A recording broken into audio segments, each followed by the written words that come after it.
Tugas Hamanir Serangga Kelompok 3. Anggotanya Irena Indah Pratiwi NPM 18 14 19 10 30, Ervina Marlina Sari 18 14 19 10 25, Azahra Triksi Kamila 18 14 19 10 35, Tiara Oktavia 18 14 19 10 32, dan Desma Anggraini 18 14 19 10 22.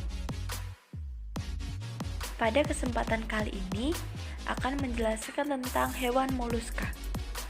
Apa itu hewan moluska? Hewan moluska adalah kelompok hewan yang memiliki sifat triploblastik stomata dan invertebrata, yang memiliki struktur tubuh lunak dan multiseluler. Hewan moluska memiliki ciri-ciri antara lain: yang pertama, hewan multiselular atau memiliki banyak sel yang tidak mempunyai tulang belakang. Selanjutnya, habitatnya di air maupun di darat. Struktur tubuhnya simetris bilateral. Hidup secara heterotrof atau tidak dapat membuat makanannya sendiri. Dan yang terakhir, organ ekskresi berupa nefridia. Cumi-cumi, Logilo sp.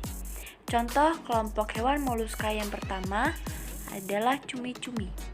Cumi merupakan hewan berbadan lunak atau biasa disebut moluska yang hidup di air.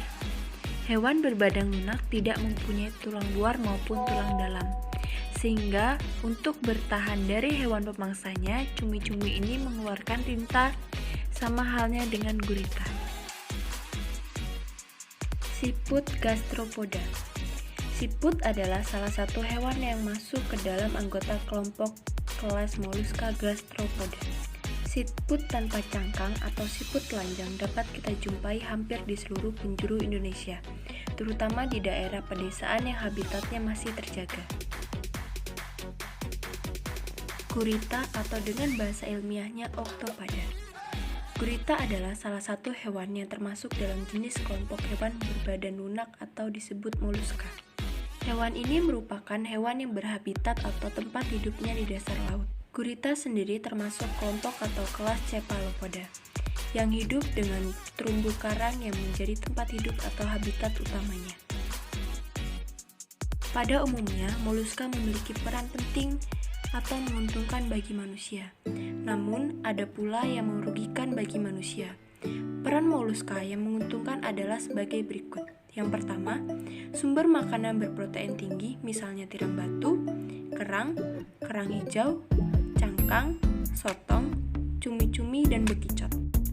Yang kedua, sebagai perhiasan, misalnya tiram mutiara atau Pictada margaritifera. Yang ketiga, sebagai bahan untuk membuat kerajinan tangan atau hiasan dan kancing, misalnya dari cangkang tiram batu, nautilus, dan tiram mutiara. Yang keempat, sebagai bahan baku teraso, misalnya cangkang. Dan yang terakhir, berperan sebagai indikasi pencemaran air.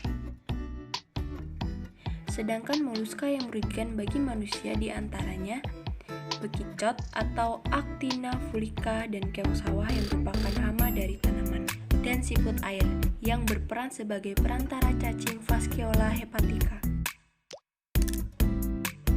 Bagaimana cara pengendaliannya jika hewan tersebut dikategorikan sebagai hama? Dari filum moluska ini, yang anggotanya berperan sebagai hama adalah dari Pomacea insularis canaliculata atau keong mas. Hama keong mas adalah salah satu hama yang mengakibatkan tingginya risiko gagal panen pada tanaman padi. Tanaman padi yang terserang bisa habis dari pucuk daun hingga ke batang muda padi. Cara-cara pengendaliannya yaitu mengumpulkan telur dan keong mas, memasang penghalang plastik pada persemaian, melakukan penyulaman tanaman, memasang tongkat atau kayu pada tanaman padi, membuat parit-parit di sekitar persawahan, melepas bebek, memasang saringan pada saluran masuk, memasang umpan dengan pola tanam, dan pengendalian dengan pestisida nabati.